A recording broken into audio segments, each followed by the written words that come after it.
Hello guys, now in this particular video we are going to cover about the most important command, that is the uptime command. Okay, so this is a very simple command and it will not take much time.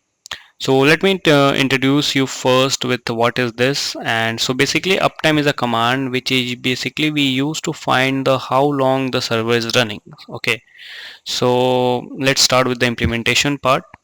So I will just hit uptime.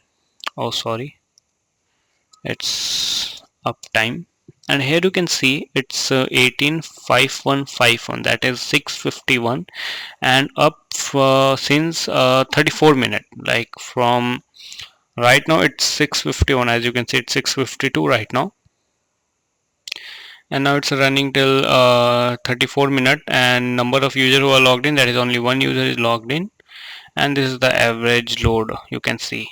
Okay, so to get the output in a very easy way, to in an understandable way, as this is there are multiple things here like current time, uptime, okay, users. Okay, so but before that let me increase the font size. I forgot to increase. Okay, so I can use different options. You can use -s to see what are the options available. So here you can see -p, it will show uptime in pretty format. So let's use this and let's check whether output comes in pretty format or not.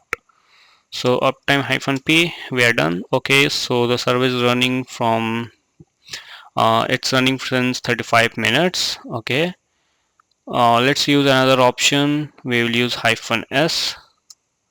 So it's the time at that time was 6:17. Okay, now it's 6:53.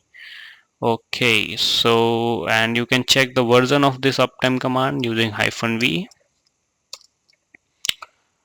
Okay, this is something 3.3.17. Okay, so I hope you liked it guys, this video. So as this command is basically useful when you go in a corporate and you need to fetch some server uptime, whether the server is running or not. Okay, so in that case you can use this basically command. Okay, so that's it for today's video, and I will meet you in the next one. Thank you for watching.